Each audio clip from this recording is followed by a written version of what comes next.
Um, dois, três. Espera no Senhor, segue o seu caminho, e Ele te exaltará para possuíres a terra. Presenciarás isso quando os ímpios forem exterminados. Amém? Vamos sentar? Senhor, te louvamos, te agradecemos por ter estado conosco até aqui. Ministra a tua palavra, Deus, aos nossos corações, em nome de Jesus. Amém. Vamos lá. Hoje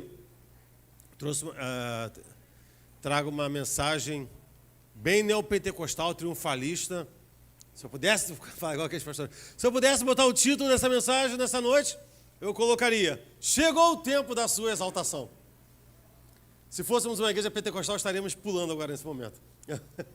Mas na verdade, é sobre isso mesmo que nós vamos tratar. Irmão, envelhecer é muito legal, né? A vista embaça, aí você bota o óculos embaça. Eu vi um vídeo de uma...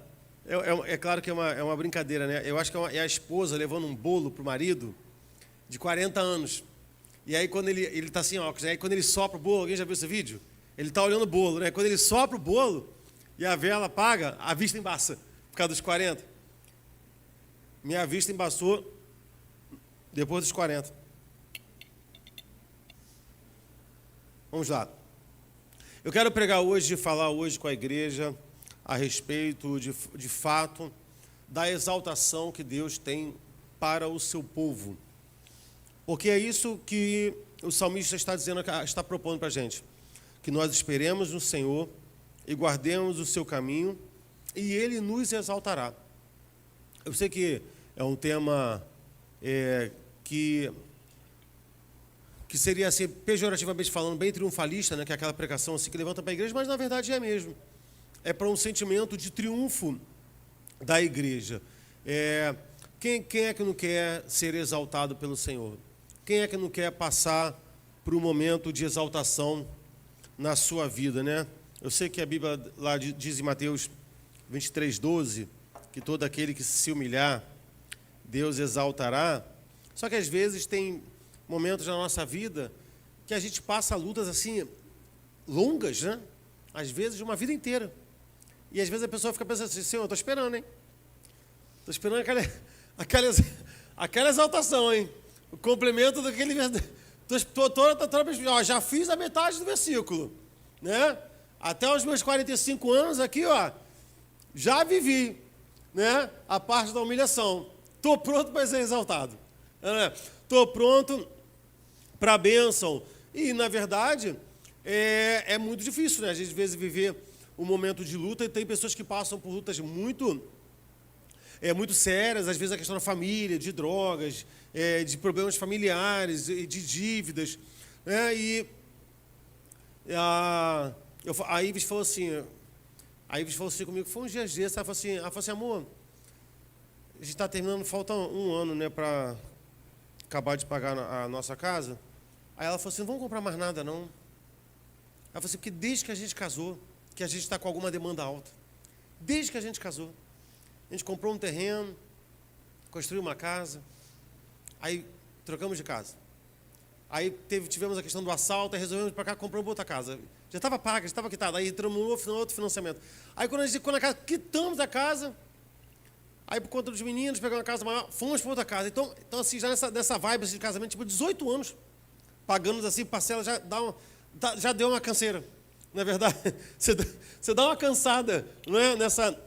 E ela falou assim: vamos comprar mais nada não, vamos só tocar a vida, comprar comida. E ontem a gente viu um vídeo em que tinha tipo, eu não sei o nome, qual é aquele nome daqueles carros que o pessoal sai para viajar? Não é furgão não. Isso era. Aí tinha um adesivo assim: casal feliz torrando a herança dos filhos. Eu me identifiquei muito com aquilo. Me identifiquei demais, irmão. Eu falei com eles, eu falei assim: vocês que construem a vida de vocês. Quando eu tiver velho, eu vou sair torrando tudo. Vou vender a casa, vou viajar. Eu construí, vocês que construam. Falei com eles hoje, irmão. Eu tenho uma parte da minha família, de um tio que tinha algumas posses, sítio, vidraçaria. Os filhos não souberam administrar. Meu tio morreu, irmão.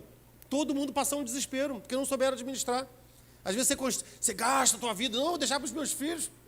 Você morre, daqui a 3 anos, o pessoal já torrou tudo, porque não soube administrar. A gente está deixando como herança a palavra de Deus, educação, isso é muito valioso, né? Eles que investam isso, né, que a gente está deixando. Então, querido, a questão é, tem pessoas que passam situações assim em relação à enfermidade, marido que nunca se converte. Bem, a palavra que eu trago para nós nessa noite é que não importa a sua luta, não importa a sua luta, a exaltação chegou, irmão. Acabou o momento de tristeza, acabou o momento dessa luta, dessa humilhação. Deus irá colocar nítido aos nossos olhos a exaltação que Ele tem para as nossas vidas. E aí, esse versículo, ele coloca alguns passos, né? Essa pregação está meio adevequiana, né? Mas assim, alguns passos para essa exaltação. Começa lá no início. Espera no Senhor. Tem uma música antiga que era assim, espera só mais um pouquinho. Conhece? Espera. Eu não gosto dela, não. Eu não gosto. Melhor do que ela, para não dizer o contrário, é aquela, quer vitória, vai chorando, geme e chora. Aí tem gente que fala assim, eu não aguento mais gemer. Eu não aguento mais chorar. Mas a questão é que a palavra diz, olha, precisa esperar no Senhor. Não é no nosso tempo.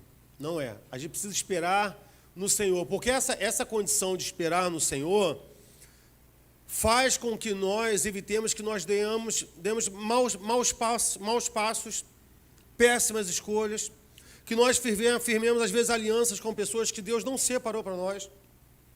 E aí, qualquer condição que brilhe no nosso meio, a gente acha que aquilo é bênção e daqui a pouco a gente está enrolado. Há um tempo atrás, eu escrevi um texto, o nome do texto era Nem Tudo que Reluz é Caqui. Porque ali, perto da casa da Joia do Anso, na esquina ali descendo, quem vem do Catone, tem um cara que fica no sinal ali perto do posto de gasolina, e tudo que aquele cara vende é grande, irmão. Tudo que o cara vende é grande. O caqui, ele parece uma abóbora, o morango parece uma pera, a pera parece uma melancia, parece um melão. Está na cara que não é natural, mas são as frutas assim, mano. Aí eu vi ele com uma caixa de papelão, uma caixa de madeira, lotada de caqui assim. Eu falei, gente, eu gosto muito de caqui. Falei, caramba, olha quanto caqui. Paguei, mano, na hora. Estava meio o valor acima, né, mas estava bonito e tal. Eu falei, bem, essa caixa é cheia de caqui. Quando eu peguei, irmão, não tinha caqui na caixa, não. Era cheio de papelão. A caixa não tinha caqui. O caqui só estava da caixa para cima. Entendeu? Eu achei que a caixa estava cheia e que tinha mais um pouco. Não, só tinha um pouco. Embaixo era só o papelão. Quando a gente é movido pelos nossos sentimentos, pelos nossos desejos, a gente faz péssimas escolhas, a gente não avalia, a gente toma decisões precipitadas, porque a gente confunde a questão da prioridade com a questão da urgência, né? O que é prioridade? O que é urgente? São duas irmãs. A prioridade é a irmã da urgência. Só que a urgência não é convertida. A prioridade é. Compreende? A prioridade você consegue esperar. Não, isso não é prioridade agora. A urgência não. A urgência grita. Se você oferecer para uma criança, para o Ravi, e não colocar na mão dele uma barra de chocolate, uma barra de ouro, e falar, escolhe, filho. Ele vai pegar a barra de chocolate, se ele não tiver noção do que aquilo é ouro. Porque a urgência dele vai falar isso, pega o chocolate para agora. Se a prioridade falasse, se ele tivesse condição de compreender o que de fato era a prioridade, ele pegaria a barra de ouro. A prioridade nem sempre tem que ser resolvido agora. A prioridade faz com que a gente espere. Quem é pai e mãe, às vezes, já deve ter falado para o filho. Quando ele fala assim, compra, mãe. E ele fala, não, isso não é prioridade. Na volta a gente compra, é triste, né? A prioridade faz com que nós esperemos. Isaías 40, 31 diz, mas aqueles que esperam no Senhor renovam as suas forças, voam alto, correm e não ficam exaustos, andam e não se cansam. Aqueles que esperam no Senhor. Espero aquilo que Deus de fato tem para a gente. Eu fui fazer hoje o material da igreja, os folhetos, algumas coisas, e aí o rapaz da gráfica me deu um adesivo assim, toma aqui de brinde. Ele me deu 2 adesivos. Um eu colei na porta do banheiro dele. Errar custa caro. Está assim, vermelho. Estava lá na loja dele, deve ser por causa do pessoal que faz às vezes trabalho errado e tem que refazer. Mas isso é para tudo na nossa vida. As nossas más decisões fazem com que a gente faça de novo. Meu pai fala assim, olha, quem faz errado faz 2 vezes. Né? Porque a gente toma decisões que a gente não espera no Senhor. E a gente gasta uma energia que não deveria ter gasto. A gente tem desgastes emocionais que não deveria ter, porque a gente não esperou no Senhor. E aí, o que faz com que a gente não espere? A fraqueza. A fraqueza faz com que a gente não espere. Não temos força para esperar aquilo que Deus tem para nós. Salmo 27, 13 ao 14, diz assim, apesar disto, esta certeza eu tenho, viverei até ver a bondade do Senhor na terra. Espere no Senhor, seja forte, coragem, espere no Senhor. Muitas pessoas acham que confundem coragem com precipitação. Esperar é sinônimo de força. Esperar para dar uma resposta, esperar para dar uma reação, esperar para tomar atitude. Os fracos respondem rápido. Eu falo muito isso com meu filho Bruno, que às vezes é muito impulsivo, às vezes para reagir, às vezes nas demandas com os irmãos, ou para dar uma resposta. E às vezes a gente tem impulsos para dar uma resposta, eu falei isso, para tentar se mostrar mais forte, quando na verdade isso só fez com que você fosse mais fraco. Não teve força para esperar, não teve força para ouvir, não teve força para calcular, não teve inteligência emocional, não teve domínio próprio. Isso é sinal de fraqueza. Às vezes a pessoa é impulsiva, vai para a briga, começa a gritar. Se é falta de domínio, é fraqueza. Porque se a pessoa não consegue se dominar, é porque essa pessoa é fraca. Isso não é forte. Às vezes a gente acha que isso é sinônimo de força. Que a pessoa grita, levanta, estufa o peito. Não. Isso é fraqueza. É uma pessoa que não consegue esperar, ser corajoso e ser forte. Vamos lá. Tá bom, pastor. Até quando? Qual é o sinal? Até quando que eu vou saber? Até quando que eu preciso, de fato, esperar? Tiago 5, 7 ao 8.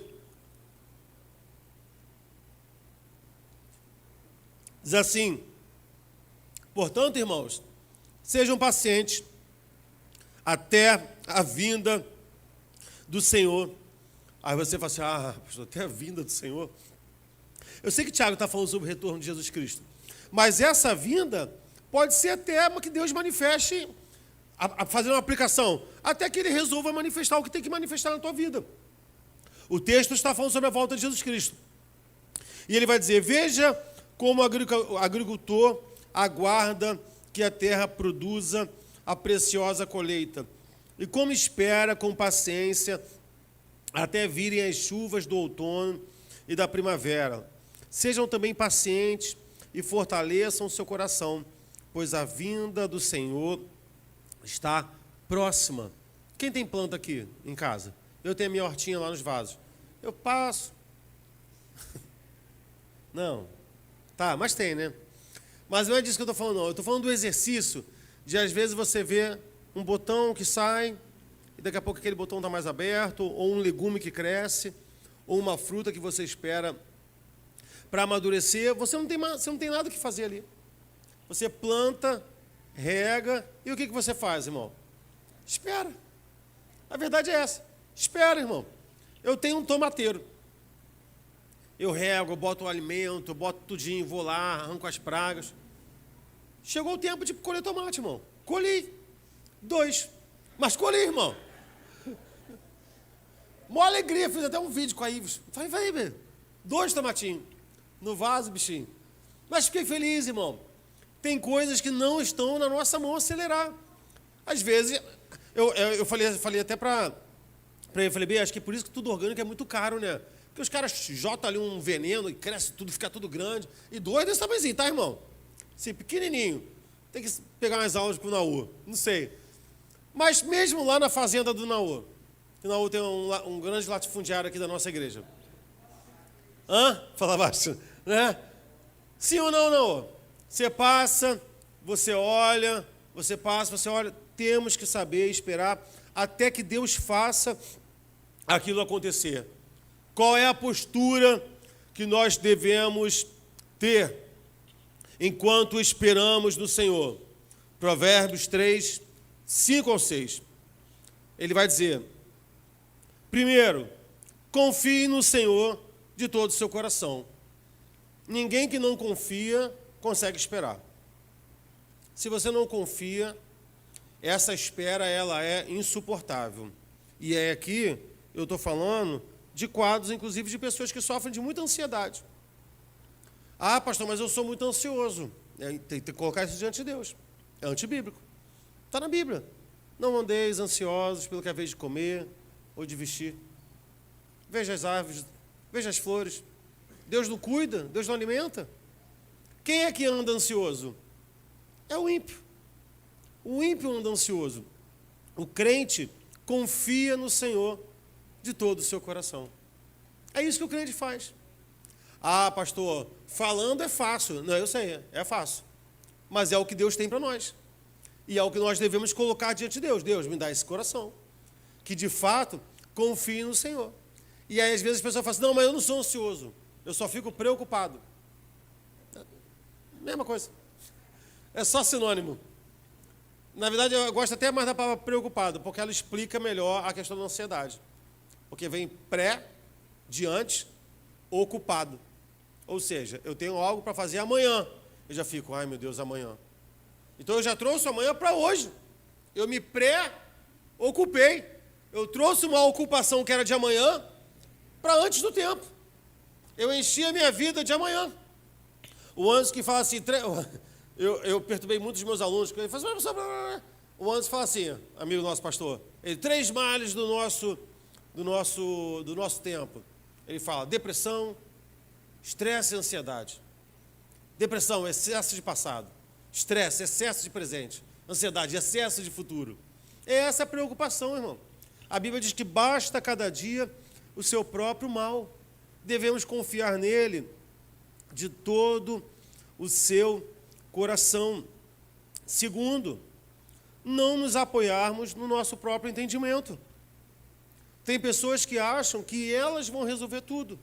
É claro que Deus nos dá dons, Deus nos dá habilidade, Deus nos dá capacidade, Deus nos dá habilidade no trabalho das nossas mãos, mas não devemos confiar no nosso entendimento, confiar na nossa própria capacidade. Devemos confiar nele, no Senhor. Eu tive um patrão, eu me dei bem com ele. E uma vez ele falou assim, eu estava sentado no sofá, na hora do almoço, aí ele bateu na minha coxa e falou, salário está na conta, graças à escola. Aí eu olhei assim e falei, não, graças à escola não, graças a Deus. Graças a Deus. Em primeiro lugar, graças a Deus. Em segundo lugar, graças a mim. Porque o salário é fruto do meu trabalho, não da tua bondade. Porque se fosse fruto da tua bondade, eu não precisaria dar aula. Eu viria aqui e você me daria o meu salário. Sem trabalhar. E aí sim, depois, graças a vocês, porque vocês fazem parte do propósito de Deus para me abençoar. Se sinta muito grato por isso. Porque Deus te usa para me abençoar. Aí ele olhou assim, ó. Aí saiu. Não depende, irmão. Quando as pessoas falam assim, não, eu vou fazer, como o Tiago diz, olha, não diga que você fará, você irá. Tudo é se Deus quiser. Às vezes nós nos preparamos, nos formamos, estudamos, e de repente somos encontrados por alguma enfermidade que nos debilita. Uma vez eu vi um programa, né, de uma menina que estudou, fez técnica de enfermagem, fez faculdade, porque técnica de enfermagem vira técnico, né, fez faculdade para ser enfermeira. Quando se formou, com 2 anos de trabalho no hospital, vivendo o sonho dela, desenvolveu uma alergia a látex, por causa da luva. Acabou. E aí a resposta do médico foi para ela, foi assim, alergia sim, um dia você tem, outro dia não tem, às vezes um dia não tem, outro dia você tem. E acabou, irmão. E ela teve que reprogramar a vida dela. Grande erro da nossa vida é pautar a nossa vida achando que as coisas vão acontecer por conta do nosso esforço, por conta da nossa habilidade. A gente esquece que a vida é um vapor. A glória da nossa vida é como a flor da erva. Precisamos confiar no Senhor. E reconhecer o Senhor em todos os nossos caminhos. O que isso significa? E ele vai continuar aqui no versículo de Provérbios. Reconhece o Senhor em todos os seus caminhos e Ele endireitará as suas veredas. É a consequência. Eu não sei se você já leu um livro chamado Em Seus Passos, O que Faria Jesus? Alguém já leu? Já. Muito bom esse livro. Muito bom mesmo. Se vale a pena entrar numa estante virtual dessa aí, que compra livro usado, ou tentar comprar o PDF dela, ou dar o bizu, não está aqui, é o Jurandir. Jurandir é o cara dos PDFs. Jurandir é o cara, meu irmão. Diz que o Jurandir tem todos os livros que você peça. Fala assim, Jurandir, você manda o PDF para mim Em Seus Passos, que faria Jesus? Ele, pum, ele manda. O livro fala de uma revolução que aconteceu em uma igreja, não na igreja toda, de um grupo de cristãos, que eles fizeram um acordo entre eles. Eles não tomariam nenhuma decisão nas suas vidas pessoais, familiar ou de emprego, e a coisa acontece muito na esfera do emprego mesmo, sem antes se perguntar o que Jesus faria no lugar deles. E aí começa a acontecer um monte de coisa, porque tem um dono, posso dar spoiler? Tem um dono de um jornal, e aí ele resolve não anunciar mais nada de álcool, não abrir mais espaço no jornal dele para anunciar nada de cigarro, porque ele se perguntar quando a pessoa chegava assim, não, eu quero pagar a publicidade dessa bebida alcoólica, e ele fala assim, Jesus anunciaria uma bebida alcoólica? Mas não, Jesus não. E aí ele começa a viver crise, porque o jornal começa a quebrar. E aí quando nós tomamos essa decisão de usar isso para a nossa vida, de reconhecer o Senhor em todos os nossos caminhos, de perguntar, Jesus, o Senhor faria isso? Jesus, o Senhor falaria isso? Jesus, o Senhor compraria isso? Jesus, o Senhor teria o seu lar? Acho que teria. Se fosse o nosso tempo, não vejo nenhum problema. Se ele tivesse, Jesus, é muito necessário que eu troque o meu celular para um que chegou, se o meu celular está inteiro. O Senhor trocaria? Não, não trocaria. Isso rege toda a nossa vida. É claro que a Bíblia não fala de muitas coisas, a Bíblia não fala de celular, não fala de compra de videogame, não fala, só que a Bíblia diz que a gente precisa renovar o nosso entendimento. A gente não pode se conformar na dinâmica desse século, mas renovar o nosso entendimento. E quem é que traz esse renovo? É a presença de Deus. Colocar assim, Senhor, o Senhor faria isso? O Senhor compraria essa roupa? O Senhor iria a tal local? O Senhor tomaria essa atitude? O Senhor responderia dessa forma? A gente tem que fazer isso para a nossa vida, irmão. E quando você me vê falando isso, por favor, não seja levado pela tendência de achar assim, nossa, pastor, meu Deus, ele deve fazer isso tudo. Não, irmão, eu erro também. Só que eu preciso me colocar de frente para a palavra e trazer isso para a minha vida. Reconhecer o Senhor em todos os caminhos para que Ele endireite as minhas veredas. Veredas é caminho, é estrada. Então, por que o meu caminho fica tortuoso? Porque eu trilho caminhos que o Senhor não trilharia. Então, quando eu começo a trazer a Deus para os meus caminhos, pensando se Ele faria ou não faria, é assim que Ele endireita as nossas veredas. Então, essa é a forma de esperar. É confiando, é trazendo Ele para a nossa vida, é não apoiando nos nossos próprios entendimentos, a nossa própria habilidade. Só que isso não é uma postura de letargia. Porque tem crente, irmão, na boa, sim, tem que se enquadrar naquela passagem que Josué fala, e Paulo também repete depois. Quem não quer trabalhar, porque a Bíblia te dá a liberdade para você não trabalhar. Tem respaldo para você não trabalhar. Só que o complemento é, não coma. Quem não quer trabalhar, também não coma. O que tem, às vezes, irmão, de cristão, irmão, que não gosta de trabalhar, é terrível, irmão. Terrível. Não, eu estou esperando uma bênção aí. Estou esperando. O cara não sai, irmão. Ele não vai para a rua. Ele não sai para procurar emprego. Está em casa por quê? As coisas estão difíceis, mas vai ficar mais difícil ainda se você ficar parado. Há um tempo atrás eu vi um programa americano que tinha 2 adolescentes e a menina com um bebê. Ele não trabalha. Na hora do love, né? Só love não pensa nisso, né? Mas aí ficou lá com um garoto que não queria trabalhar. Aí ele falou assim, você está procurando, o que você faz? Aí ele, eu não faço nada, eu não trabalho. Aí eu falei, não. Ele falou assim, não, mas você tem que sair de casa cedo e voltar tarde. Porque o trabalho de quem não trabalha é arrumar trabalho.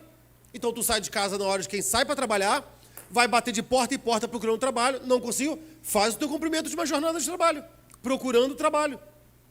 Não é letárgico, é dinâmico, Eu preciso andar. É esperar e fazendo, só que sempre com a postura de que essa rota ela deve ser ajustada. Ela tem que ser mudada. Eu preciso estar sempre pronto para mudar. Eu vou fazendo, vou trabalhando, mas no momento em que Deus falar, não é assim, eu vou lá e mudo. Eu vou lá e modifico. Não é ficar parado. Provérbios 16, versículo 9 diz, o coração do homem planeja o seu caminho. Não há problema planejar. Só que o complemento diz, mas o Senhor determina os seus passos. Não há problema, principalmente para os homens, que às vezes a gente é mais cabeça dura, né? Que a gente planeja uma coisa, está vendo que está dando errado, a esposa falando, vai dar certo não, amor. Vai dar errado, e a gente vai lá e vai ser. Só para não dar o braço a torcer, aí depois a coisa fica pior. Não há problema planejar, mas é o Senhor que determina os nossos passos. É o Senhor que determina aquilo que de fato vai acontecer. Então nós devemos sim planejar, nos preparar, mas sempre na espera da voz do Senhor. Bem, então se eu estou esperando e Ele me guia para um caminho, a minha postura é guardar o caminho que Ele tem para mim. É guardar o caminho que Ele tem para mim, que é o caminho da sua própria palavra. Salmo 119, de 9 a 11, tem um versículo muito interessante para a gente, porque no domingo passado, os adolescentes bateram o pé firme. Não, porque tem livre-arbítrio. Alguns, né, outros não falam. A gente tem o livre-arbítrio. Eu falei, que maneira livre-arbítrio, rapaz? Isso não existe, não. Isso não existe. Mas mesmo que existisse, o crente precisa colocar esse Senhor, não quero ter livre-arbítrio, não. Me livra do meu livre-arbítrio. Se eu tenho livre-arbítrio, eu vou usar ele agora. Tira ele de mim. Tira ele de mim, porque olha o que o salmista diz. De todo o coração te busquei. Não me deixe fugir dos teus mandamentos. E por que ele fala isso para o Senhor? Não me deixes fugir. Porque ele sabe que em algum momento ele vai querer fugir. Ele sabe que em algum momento o seu coração vai o levar para uma outra direção. E ele vai dizer assim, Senhor, me deixe preso na sua presença. Me prenda. Sabe, me socorra de mim mesmo, me livre dos meus pensamentos. Ele vai dizer, guardo no coração as tuas palavras para não pecar contra ti. E é por isso que o nosso caminho precisa, o nosso coração precisa estar entregue ao Senhor. Precisamos guardar o caminho do Senhor. Precisamos ter esse desejo no nosso coração. Tá tudo certo até aqui, Sandro? Tá ótimo. Só que tem um problema. Problema não, uma incompletude. E ainda isso não é suficiente. Porque a gente tem muitas pessoas que começam na carreira cristã, estão na igreja, até desejam guardar o seu caminho, e aí vão lá e caem, e falham. Porque o desejo por si só, ele não é suficiente. Não é. Salmo 37, 31 diz, guarda no coração a lei de Deus, guardo, por isso seus passos são firmes. Não adianta desejar, ter um coração desejoso e vazio ao mesmo tempo. Porque o que nos sustenta, queridos, é a palavra. O que vai ser a guia da nossa vida é a palavra. Eu vejo, quando eu trabalhava com adolescente na escola, muitos adolescentes falam assim, não, pastor, ele fala assim, professor, agora eu estou na igreja. Eu falei, que legal. Aí ele fala assim, vou me batizar. Eu falei, já? Vou. Eu falei, que legal, que eu não queria frustrar, né? Aí eu falei, como é que está na tua igreja lá o estudo bíblico? Aí ele falou assim, que estudo? Não tem. Aí eu olho para aquele adolescente ou aquele jovem, empolgadão, desejoso, coração queimando, mas com o coração vazio, com a mente vazia da palavra do Senhor. Não tem substância, sabe? Não tem recheio, é oco, é um crente oco. E o que é essa pessoa oca? É a mesma coisa que o ímpio é. Salmo vai dizer que o ímpio é como a moinha que o vento espalha. Já falei aqui, o que é essa moinha? É aquela casca da semente que o passarinho come. Você já viu quando o passarinho come? Você bota a comidinha, ele vai lá e solta. Quando você olha, parece que o pote está cheio. Mas é só casca. Porque ele pega o bico, quebra a semente, come o interior e a casca fica. Quando você chega assim e faz assim, e sopra, a casca vai toda embora, porque ela é leve, porque não tem substância. E é isso que a Bíblia diz, o ímpio é como a moinha que o vento espalha. E muitos desses jovens que começam desejosos, que não são recheados pela palavra de Deus, quando vem um vento de doutrina ou um vento de problema, eles simplesmente vão. Eles simplesmente somem. Eles simplesmente desaparecem. Então não é o bastante desejar se nós não tivermos a lei de Deus guardada na nossa vida e no nosso caminho, porque senão os nossos passos não serão firmes. Teremos passos inconstantes. Veja a diferença do andar do ímpio e do justo. Salmo 17:5 diz assim: os meus passos se afizeram às tuas veredas, os meus pés não resvalaram. Resvalar é escorregar, né? Salmo 73:18-19. Olha isso. Agora o ímpio. Tu certamente os pões em lugares escorregadios e os fazes cair na destruição, como ficam de súbito assolados, totalmente aniquilados de terror. Veja, esse súbito assolado, alguém já tomou um tombão aqui? Escorregou e pum! Irmão, é um negócio rápido. Tu tá ali, irmão, e de repente você tá no chão. Acabou, irmão. É uma coisa assim, desespero. Estava lavando lá em casa, aí a Ives veio andando, tinha uma rampinha assim, né? Ela simplesmente, quando ela estava a cabeça assim, ó, na minha frente, quando eu vi, era no pé. Foi assim, ó, bum! Aí caiu, machucou aqui, sangrou. Aí ela falou assim, aí quando ela caiu, mas não adianta, irmão, a culpa sempre vai ser do homem, não adianta. Você nem me segurou. Eu falei, o quê? Eu falei, garota, uma hora era o teu rosto, outra hora era o pé, não deu nem tempo. É súbito, irmão. Só que olha a diferença. Ele vai dizer, de súbito ficam assolados, aniquilados de terror. Porque o ímpio é assim. Porque ele não confia em Deus. E aí quando vem o desespero, o terror se abate. O desespero se aplaca, irmão, na mente deles. E muitos deles dão cabo da própria vida, tomam decisões que não deveriam tomar, se enrolam com a agiota, sabe? Se envolvem em situações que não deveriam se envolver. E aí essa calamidade chega na vida deles. Veja a diferença. O justo, o pé não escorrega. O justo é firme na sua caminhada. O ímpio, Deus os põe em lugares escorregadios e eles não têm aonde se segurar. E isso tudo está relacionado a nós guardarmos o caminho do Senhor. Agora, a gente só vai fazer isso tudo, esperar, ter uma postura, buscar a palavra de Deus, se a gente compreender e entender e aceitar que, de fato, o caminho dele é melhor do que o meu. Que o caminho que o Senhor tem para nós é melhor do que aquilo que a gente pode sonhar ou imaginar. Eu posso fazer os meus planos, mas o que Deus tem para mim sempre vai ser maior. Sempre vai ser melhor. Isaías 55, 8 e 9. Porque assim como os céus são mais altos do que a terra, assim os meus caminhos mais altos do que os vossos caminhos, e os meus pensamentos mais altos do que os vossos pensamentos. Querido, por que a gente peca? O John Piper que faz essa ilustração. A gente peca por questão matemática. A questão é balança. O pecado sempre chega a nós com uma proposta. Ele sempre chega até nós com uma proposta.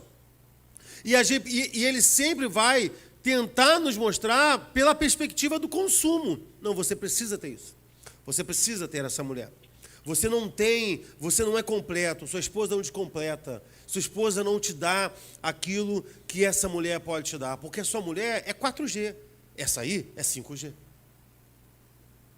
Entendeu mais ou menos a metáfora? Tentei fazer uma coisa assim, rebuscada. Compreende? É a mesma lógica do mercado, irmão.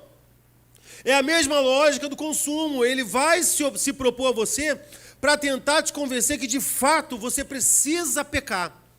Aquela coisa ali, você precisa estar agarrado naquilo.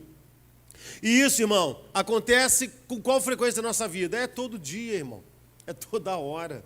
É todo minuto. Hebreus, a gente já acorda sendo assediado para pecar, irmão. Já acorda sendo assediado para pecar. Meu cachorro tem 18 anos. Está ficando com problema, ele está senil. Tem problemas mentais. Às vezes, 3 horas da manhã, ele começa. Aí eu fico assim, vai parar. Não para, irmão. 18 anos na idade de cachorro, acho que é 90 e poucos anos na idade de gente. Você latiria a madrugada toda, irmão, com 60? Mas meu cachorro late, irmão. Com 90 e tantos anos de idade de gente. Aí o grupo do condomínio fica, vizinho. Aí lá, irmão, aí assim, ó, o coração como é que vai, irmão? No ódio. Aí eu chego lá, para onde ele está latindo, irmão? Para nada, irmão. Ele fica às vezes para a parede, às vezes para o pote de ração. E se eu não descer, irmão, vai ser tipo a madrugada até 5 horas da manhã. Sem parar. Então, assim, a gente já acorda com proposta para pecar. E aí você tem que descer, Senhor, toma conta do meu coração. Vem cá, meu filho, vem cá. E aí, a proposta, o desejo de pecar é muito grande, irmão. Isso não é pouco, não. Eu vou confessar. Porque eu desço, irmão, do 2º andar. Ele fica na frente do quarto que o Bruno dorme. E a dona Maria na frente. Eu falei, cara, não é possível que vocês estejam ouvindo. Ele está latindo há 40 minutos, vocês não estão ouvindo. Só fazer um... Pss. Qual é a vontade que eu tenho, irmão? Deus que me livre, eu nunca fiz. A vontade que eu tenho, irmão, é de abrir a porta da cozinha assim onde ele fica e fazer assim com o quarto da dona Marina e do Bruno assim, ó, abrir. Fazer assim, vai lá. Entra. Fica lá com eles. Na porta, irmão. Fica na porta. Eles dormem, irmão. O sono dos justos. O sono dos justos. O condomínio inteiro está me xingando. Mas o Bruno e a dona Marina? A gente já acorda, irmão, com Satanás falando assim, vai lá, bota o cachorro em cima dele. Eu desço com essa vontade, todas as vezes. Mas eu vou resistindo, irmão. O pecado, irmão, ele nos assedia dia e noite. Ele está sempre nos assediando. Hebreus 12:2, deixemos todo embaraço e o pecado que tão de perto nos rodeia. Ele fez isso no Éden, irmão. Ele sempre vai tentar falar para a gente que aquilo que a gente tem é pior. Ele sempre vai usar de mentira para tentar desqualificar aquilo que a gente tem. O que a serpente falou para Adão? Falou para Eva, perdão. Deus falou, né? Você não pode comer de nenhuma árvore. Qual foi a resposta de Eva? Não, Deus não foi isso não. Na verdade, ele falou o contrário. Ele falou que eu posso comer de todas as árvores, menos de uma. Olha como é que a serpente se apresenta. E é assim que o pecado vem até nós, tentando desqualificar aquilo que Deus nos dá, aquilo que Deus tem colocado, e Deus sempre nos supre, não nos falta. O pecado, Satanás, ele quer gerar a sensação de que de fato nós precisamos daquilo, que nós temos que tomar essa atitude, que senão a coisa vai ficar incompleta, mas Deus nos supre, e olha a medida desse suprimento de Deus. Filipenses 4:19, o meu Deus suprirá todas as necessidades, todas, irmãos, todas, não fala algumas, fala todas as necessidades. Ah, Sandro, mas está faltando alguma coisa na minha vida, mas é o necessário? Lembra da urgência, da prioridade? Porque tudo aquilo que é necessário, o Senhor suprirá na nossa vida. E veja a medida, de acordo com as suas gloriosas riquezas em Cristo Jesus. Olha a medida de Deus. Suprirá todas as nossas necessidades de acordo com as gloriosas riquezas em Cristo Jesus. É isso que nós temos que colocar na balança. Quando Satanás coloca assim, olha, está aí, ó, essa proposta para você, pum, eu preciso olhar para as gloriosas riquezas de Cristo Jesus e colocar do outro lado da balança. E fazer a conta. Para que a gente não tome a postura do jovem rico. Quando chegou para Jesus e falou, Jesus, eu sei tudo. Seus mandamentos, papapá. E Jesus falou assim, só te falta uma coisa. Vende tudo e me segue. A balança pesou, irmão, para os lados materiais. Ele não conseguiu seguir a Jesus, porque ele não conseguiu enxergar que o que Cristo tinha para ele era a riqueza e a gloriosa presença dele na sua vida. E uma coisa interessante também que há no versículo, ele vai dizer assim, espera no Senhor, guarda o seu caminho, e ele te exaltará para herdares a terra. E esse é o ponto. Porque quando eu li aquele versículo de Tiago, que diz assim, vou esperar até quando? Até a vinda do Senhor. Dá aquele desespero. Meu Deus, então pode ser que eu fique minha vida toda amargurado, todo afligido, todo entristecido, só vou ser feliz quando Jesus Cristo voltar. Só que o versículo não diz isso. O versículo não diz que nós devemos esperar no Senhor e guardar o caminho que Ele nos exaltará quando entrarmos na terra. Não, Ele vai dizer que Ele vai nos exaltar para entrarmos na terra. Não é quando, é para. Então a exaltação já é no nosso caminho. E é isso que nós precisamos aprender e entender e pedir que o Senhor abra os nossos olhos, porque de fato Ele está nos exaltando dia a dia. Nós já chegaremos na terra exaltados pelo Senhor. E é por isso que eu falei, olha, a nossa exaltação já chegou, irmão. Isso não é triunfalismo, confissão positiva, não. De fato, o Senhor já nos exaltou, 2 Coríntios 4, 17 ao 18. Porque a nossa leve e momentânea tribulação produz para nós um peso eterno de glória muito excelente. E aí, veja, nós temos tribulação, temos luta, temos dificuldade, temos que abrir mão de certas coisas para agradar o Senhor. É claro que temos, mas isso produz para nós um peso de glória. Então essa glória, ela não está lá, ela já está em nós. Essa excelência já está na nossa vida. E aí é por isso que ele vai continuar assim, olha, não atentando nós às coisas que se veem, mas nas coisas que não se veem. Eu preciso parar de dar atenção para os problemas das coisas visíveis. Ah, eu tenho uma enfermidade, eu tenho isso. Eu foco demais a minha mente nisso. Eu foco demais os meus sentimentos nisso. E aí o apóstolo Paulo vai dizer, olha, não atente para as coisas que você está vendo. Essas coisas são temporais. Não é temporal de tempestade, não. São passageiras. Essas coisas vão passar. As que não se veem são eternas.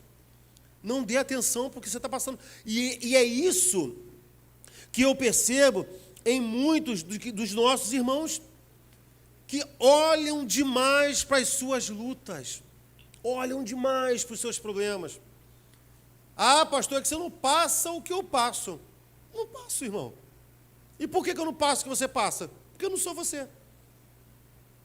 E você também não passa, ninguém passa o que todo mundo passa. Cada um tem a sua luta. Pastor, mas tem lutas que são mais pesadas? Tem, claro que tem. A luta passou uma luta pesadíssima, né, Lu? Então assim, irmão, eu deito, como é que eu durmo? Deitado. Meu pé para fora da cama. Porque eu ganhei 2 esporões em cada calcanhar. Eu tirei de uma radiografia assim, ó, meu calcanhar tem parece um chifre do capeta assim, ó. É assim, ó, isso aqui é meu calcanhar. Isso aqui é o calcanhar. Aí aparece assim, ó. Do lado, dos dois. Aí, irmão, deitado o meu pé dói. Aí como é que eu durmo? Com o pé pendurado para fora, para não encostar na cama. Que dói. Entendeu? Mas aí, pastor, é horrível. É horrível. Mas, irmão, como é que eu vou comparar com o que a luta está passando? Como, irmão? Como que às vezes não tem como comparar. Mas se independente da luta, independente do que nós estejamos passando, se a Lu olhar para a quimioterapia branca, né? Branca, e ela achar e focar e parar, é tempo. Quando eu mando mensagem para ela, eu falo, Lu, vai passar. Vai passar. Vai passar. Porque as coisas que nós vemos são temporais, mas as coisas que nós não vemos são eternas. Esse peso de glória é eterno para a nossa vida. E é nisso que nós devemos estar olhando para essa glória excelente. Tem crentes, irmãos, que sempre serão derrotados. Eles desejam uma casa que não tem, desejam um carro que não tem, desejam uma roupa que não tem, desejam um corpo que não tem. Estão sempre amargurados, irmão. Aí eu vou ficar amargurado, eu não queria ter essa barriga. Eu queria ter um braço forte igual o do Alexei. Aí eu queria ter a barriga chapada igual a do Vitor. Eu não vou ficar... Não, tá não? Então você esconde bem. Não, do Gugu. Não, nem vem. Eu queria ter o braço do Alexei, o abdômen do Gugu. é sempre desejando o que não tem, sempre amargurado com o que não tem. Aí entra na igreja com aquela coisa assim, ó, triste, amargurado, pesado. E aí, irmão, como é que tá? Aí fala, aí tem uns que respondem assim, só Jesus, pastor. Eu falei, glória a Deus, né? Melhor do que só o diabo. Mas se é só Jesus, está ótimo. Se é só Ele que resolve, então está ótimo, irmão. De vitória em vitória, de glória em glória. Vamos embora, irmão. Vamos andar. Todo mundo entra aqui, irmão, cada um com uma guerra, irmão. Só que a gente não pode se abater, porque a Bíblia diz que se nós nos mostrarmos frouxos no momento da nossa adversidade, nossa força será pequena. Deus já nos exaltou.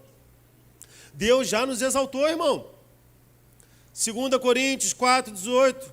Assim, fixamos os olhos não naquilo que se vê, mas no que não se vê.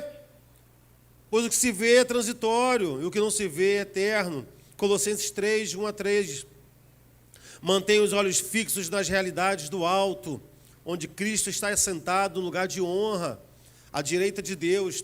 Pensem nas coisas do alto e não nas coisas da terra. Olha que maravilha, irmão. Mantenha os olhos fixos na realidade do alto. Ele não está falando de um sonho, ele não está falando de uma mente positiva, ele está falando de uma mentalização, ele está falando de uma realidade. Cristo está assentado num lugar de honra, irmão. E Ele nos fez assentar com Ele na sua ressurreição. Nós, já que estamos assentados com Cristo nas regiões celestes. Porque não vivo mais eu, Cristo vive em mim. Nós somos a noiva dele, irmão. Nós já fomos exaltados. E essa que é a razão, irmão, de muitos crentes se sentirem humilhados, cabisbaixos, tristes. 1 Coríntios 15:19. Se esperamos em Cristo só nesta vida, nós somos os mais miseráveis dos homens. E é por isso que crente, tem muito crente, irmão, que se sente, de fato, um miserável. Porque ele acha que tudo, ele só dá atenção para as coisas dessa vida. E aí, se nós olharmos para as coisas dessa vida, irmão, a não ser que você seja um afortunado, mas eu acho que e o apóstolo Paulo tinha razão de falar isso, porque ele fala assim, olha, de tudo que os crentes passam, de tudo que a gente vive, de tudo que a gente abre mão, de tudo aquilo que a gente rejeita, de todos os prazeres do mundo. Olha, se Cristo for só para essa vida, aí a gente é o mais miserável de todo mundo mesmo, né? A gente é o pior de todo mundo. Não é para essa vida, irmão. O Senhor nos exaltou para uma realidade superior. Crentes exaltados, queridos, sabem a realidade que vivem. Eles sabem. Esse é o segredo do exaltado. Ele sabe quem ele era. Eles sabem que Deus está fazendo ele ser agora. Ele sabe o que ele será no futuro. Não dá, irmão, para andar. Eu sei que a gente passa um momento de dificuldade, cada um tem sua luta, tem sua perda. Pessoas aqui perderam pessoas que amam, eu também. Mas eu sei do que nos espera, irmão. Sei do que nos espera. A gente passa momentos de demanda? Passa. Mas o Senhor tem algo superior para nós. O mundo, ele vive assim. Ele vive aflito. As bolsas vivem em constante perturbação. Depende de catástrofe, depende de fenômenos climáticos. Se estoura uma guerra, já desestabiliza a bolsa por causa de preço de petróleo, ou por conta de dólar. É uma mudança de presidente. O mundo é assim, irmão. Mas o crente não, irmão. O crente é firme do Senhor. Não há outra rocha que eu conheça. O Senhor é nossa rocha. Ele tem nos feito colocar nossos pés numa rocha firme, irmão. Ele tem nos sustentado. Efésios 2, 5-7. E estando nós mortos em nossos delitos, nos deu vida juntamente com Cristo. Pela graça somos salvos, e juntamente com Ele nos ressuscitou e nos fez assentar nos lugares celestiais em Cristo Jesus, para mostrar nos séculos vindouros a suprema riqueza da sua graça e a bondade para conosco em Cristo Jesus. Veja, nós já estamos assentados com Ele hoje, irmão. Já gozamos, dos poderes do mundo vindouro, como diz Hebreus. Já gozamos, irmão, disso. Esses momentos que nós temos de adoração, de desfrutar da presença de Deus. E não tem isso não, irmão. Eu sei, a gente fica feliz com a presença da pessoa que está aqui na igreja, que ainda não abriu o coração para Jesus Cristo. Eu sei que a gente tem visitante aqui, não sei se vocês são crentes ou não, alguns que eu não conheço, mas eu vou falar. De fato, um não crente nunca experimenta o que um crente está experimentando no culto. Ele pode chorar, ele pode se emocionar, ele pode achar assim, nossa, que culto legal, mas ele nunca experimenta o que um crente de fato experimenta. Nunca. Experimenta não. Um dia eu vou falar sobre o tabernáculo e você vai entender isso melhor. Nunca, irmão. Porque a manifestação da glória de Deus é só para os crentes. O não crente não consegue experimentar. Ele, no máximo, ele consegue degustar. Ele, caramba, olha, uma coisa bonita. Mas aquilo que Deus promove no nosso interior, isso aí é só na vida da noiva de Cristo. É só na vida da igreja.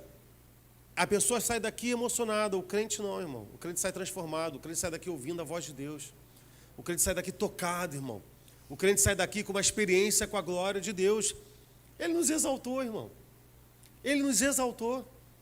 Às vezes o crente, eu falo dos meus filhos, uma Ferrari, uma Lamborghini, não sei o quê. Aí olha para cá, aí eu faço assim, eu não sei, mas eles me perguntaram, pai, isso não sei o quê, não sei o quê. Eu falei, rapaz, não dou nem atenção para ele, nem sei o que é isso. Nem sei. O olho do crente, ele precisa estar nas regiões celestes, precisa estar na realidade celestial. Não quer dizer que a gente não precisa ter. Mas sabe, o apóstolo Paulo vai dizer, olha, quem casa, viva como se não fosse. Quem compra, viva como se não comprasse. Jesus Cristo daqui a pouco está aí. Não há problema casar, não há problema ter, não há problema conquistar. Só que os nossos olhos precisam estar focados nas realidades espirituais, irmão. Essa, de fato, é a nossa riqueza, irmão. 2 Coríntios 2, do 14 ao 16, para a gente estar fechando. E o que eu percebo é que, às vezes, quando eu vejo um crente assim, jururu, murcho, xoxo, tipo uma jujuba sem açúcar. Tem jujuba, irmão? Eu amo jujuba, gosto muito de jujuba. Aí uma vez eu falei, jujuba, comprei. Tem uma jujuba agora que não tem açúcar. Já viu? É igual a cara de uns crentes, irmão. Quando eu vejo um crente assim, meio jujuba sem açúcar, assim, sem graça, é porque ele, de fato, ele não sabe o que ele é. Ele, de fato, não sabe o valor que Deus agregou na vida dele. Sabe por quê, meu irmão? Porque o rico, ele sabe que é rico. Sim ou não? O rico sabe que é rico, irmão. Ele chega pisando, às vezes, às vezes a pessoa, por exemplo, se ele passar perto de mim, meu olhar é de pobre. Então eu olho para uma roupa, o que eu vejo? Roupa. Eu olho para uma roupa, eu vejo roupa. O cara que é rico, não. Ele identifica, sei lá, o relógio, a roupa, a blusa. Então, quando eu vejo essas fotos, por exemplo, de pastores, que não sei o quê, caramba, ele está com um relógio de 23 mil. O rico, ele tem esse olhar. Eu olho, o que eu vejo? Relógio. Eu vejo ponteiros e relógio. Não consigo ver 23 mil ali. Não consigo. Porque o meu olhar não é de rico, irmão. Está conseguindo compreender? Eu não consigo identificar esse valor. Porque eu não sou rico. Não sou rico. Eu vejo uma calça diz lá 5 mil. E aí eu vou lá de uma calça que eu pego da Polo, isso também demora, também eu pego no pega-pega. Lá em Caxias tinha uma loja que era pega-pega, né? Uma vez eu comprei... Tem coisa que também tem coisa que é ruim, né, irmão? Eu comprei uma blusa social, eu estava sem blusa social branca, aí eu fui lá na Gripon, tinha lá em Caxias. Alguém conhece que é Gripon? Muito ruim a roupa de lá, né? Mas tudo bem, eu comprei. Irmão, eu comprei uma blusa social. A blusa social é assim, né? Ana Paula, me ajuda aí. Acabou não? Continua? Graças a Deus. Então, assim, me ajuda aí, Ana Paula, costureira. A roupa, ela não vai fechando? Ela tem que ir fechando, né? Porque o braço vai afinando, sim ou não? Ela não tem a mesma largura, o braço todo. A que eu comprei tinha, irmão. Era assim, ó. Era um tubo reto e chegava aqui e juntava. Ficou um negócio fofo, assim, parecia uma coisa tipo de palhaço. Aí até ali, irmão, eu consegui identificar. Aí eu ficava assim, né? Tipo assim, puxei pra dentro, passei um calor, não tirava o blazer por nada, irmão. A blusa era muito feia. Ficava um negócio assim, ó. Parecia uma ombreira de aniversário de 15 anos de antigamente, aquela coisa bufante. Horrível. Mas o rico, irmão, ele sabe que é rico, ele identifica. O crente precisa ter esse olhar, irmão. O Senhor nos deu as suas riquezas. Como é que ele pode não se sentir rico? Eu fico indignado com isso, irmão. 2 Coríntios... Olha, eu vou te falar um negócio, irmão. Eu dou aula. Agora não, porque eu gosto de escola pública, eu já fico mais tranquilo, eu gosto dos meus alunos. Mas quando eu trabalhava lá na Pedro Correia, que eu via aqueles molequinhos metidos a playboy, meu irmão, eu estufava o meu peito. Aí o cara fala assim, tu é muito marrento. Eu falei, marra tem quem pode. Aí, que não sei o quê, blá, blá. Eu falei, aí eu, às vezes eu falo assim, eu tenho medo. Eu falei, eu vou pro céu, rapaz. Eu vou pro céu, cara. Várias vezes eu respondi isso, eu vou pro céu, rapaz. a minha marra era o céu. Eu falei, rapaz, sabe o que você está falando? Ah, eu falei, eu vou para o céu, cara. Sabe o que você está falando? Está falando com um cara que vai para o céu, rapaz. Aí eles ficavam desorientados. Isso não é deboche, irmão. Eu tenho clareza na minha mente. Eu posso, irmão, estar no meio de milionário. Eu vou estufar o meu peito e vou pisar firme, irmão. Eles têm dinheiro, eu vou para o céu, irmão. Eles têm o dinheiro que eles têm, não conseguem comprar cobertura lá, não, irmão. Se vão gastar o dinheiro todo, não conseguem. Aí vai, ganhei de graça. Quem é que tira essa marra a mim, irmão? Ninguém, irmão. Levanto meu peito e piso. Sou crente. Vou para o céu, irmão. Tu tem Ferrari, mas eu vou para o céu. Sacou? 2 Coríntios 2, 14 ao 16. E graças a Deus que sempre nos faz triunfar em Cristo e que por meio de nós manifesta em todo lugar a fragrância do seu conhecimento, porque para Deus somos o bom perfume de Cristo, nos que se salvam e nos que se perdem. Para estes, certamente, cheiro de morte para a morte, mas para aqueles, cheiro de vida para a vida. E para estas coisas, quem é idôneo? Veja, Paulo vai dizer, nós somos o bom perfume de Cristo. Sabe aquele perfume caro? Quando eu falei que o rico sabe que é rico, ele passa assim, ó, ele vem andando assim, ó, aí tu sente aquele cheirinho gostoso. Porque eu não estou te falando que pobre tem que ser sujo não, tá, irmão? Mas às vezes, não é isso não. Mas às vezes a situação da pessoa não permite que a pessoa seja cheirosa. Não permite, dificulta. Eu conheci uma família assim, a menina até morreu, eles eram muito pobres, muito. E aí ela era da igreja da minha mãe. Eu falei, mãe, essa senhora, ela faleceu. Mãe, essa senhora, ela fede muito. Ela fede muito. Aí num dia a gente foi ajudar na casa dela, porque ela era muito pobre. Bom, não tinha como ela não feder. A casa não tinha uma janela, não tinha ventilação. E a gente foi pegando as roupas assim, tudo em cima da outra, tudo úmida. E aí, tipo assim, uma renca de filho. Aí, assim, o último do banho saía mais molhado do que o primeiro, irmão, porque era a toalha que ia secando todo mundo. No final do banho estava mais sujo do que no início, irmão. Imagina que a toalha que já passou no corpo de todo mundo. Então, tipo assim, sabe, tinha aquele cheiro. Eu trabalho com criança carente. Às vezes você percebe, irmão. Sabe, aquele cheiro de dormir, da mãe que não deu aquela atenção de tomar um banhozinho. O aluno chega assim, irmão. Teve um aluno que chegou com uma maquiagem, sei lá. Ele chegou assim, ó. 4 anos. Chegou na minha salinha. Eu falei, ei, rapaz. Quando ele olhou, tinha um risco assim, ó. Sabe aquele negócio que estava resfriado? Assim, ó. Sequinho, irmão. Isso é por causa de quê, irmão? Eu não estou falando que todo pobre é sujo, não, irmão. Mas a questão da falta de orientação, sabe? Também de cultura, também de princípios, também de valores. Eu lido, irmão. Eu lido com isso. Nós somos o bom perfume de Cristo, irmão. Bom perfume de Cristo. E esse perfume, ele é identificado para os salvos, irmão. Isso é perfume de salvação. Agora, para o ímpio, isso irrita. Porque o perfume que a gente tem, para eles, é cheiro de morte. E por que é cheiro de morte? Porque qual é esse perfume? O apóstolo Paulo está dizendo aqui, ó, é a fragrância do seu conhecimento. É a fragrância do seu conhecimento. Às vezes eu falo com os alunos assim, com alguns alunos, né? Às vezes, tipo assim, o desodorante venceu, eu falo, cara, adolescente, meu irmão. Aí, às vezes, eu passei perto de um aluno assim, ó, irmão, chegou a me dar uma tela azul aqui, ó, no olho, chegou a fazer tum. Eu falei, garoto, eu falei, faz assim, ó, fica assim, ó, tipo esquilo. Não levanta esse braço não, rapaz. Nós somos o bom perfume de Cristo. Para o mundo, isso afeta, isso irrita. Por que para eles é cheiro de morte? Porque esse perfume é o nosso conhecimento.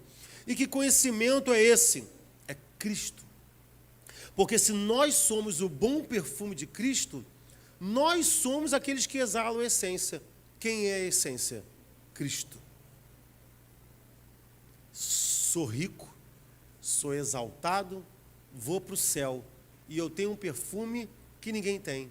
Qual é a essência do perfume que você usa? Milka, né? É Boticário? Não, é Cristo. É a marca do meu perfume. É Cristo. Qual é o cheiro? É Cristo. Como é que eu vou andar, irmão, com cara de derrotado? Como é que dá para o crente andar com cara de derrotado? Chego aqui no meio andando na rua, o que eu sou? Salvo, lavado, remido pelo sangue de Jesus. Vou para o céu. Qual é o meu perfume? Cristo. Estou muito bem. Ah, mas e a roupa? Vestes de louvor. Que grife que tem isso? Vestes de louvor, perfume, Cristo. Vai morar onde? No céu. Deus já me exaltou. Deus já nos exaltou. Colossenses 1, 27. Cristo em nós, esperança da glória. Deus já nos exaltou. Absorva isso, irmão. Traga isso para a realidade da sua vida. Traga isso para a realidade da sua vida.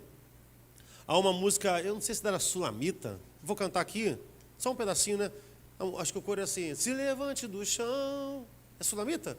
Erga sua cabeça, siga para o que produz salvação. Aí no final ele falava: derrota não é coisa de cristão. Não é. Não é. Derrota não é coisa de cristão, porque o Senhor nos fez mais do que vencedores. Ele já nos exaltou. Só não vou dizer que 2025 será o ano da nossa exaltação, porque a exaltação começou na minha vida no dia que eu levantei a minha mão para Jesus. Ele já nos exaltou. Ele já nos colocou em uma posição que ninguém consegue estar, a não ser que Ele gere isso na vida da pessoa. Amém? Vamos ficar de pé? Para a gente orar. Perdão pelo passar o horário. Caiu.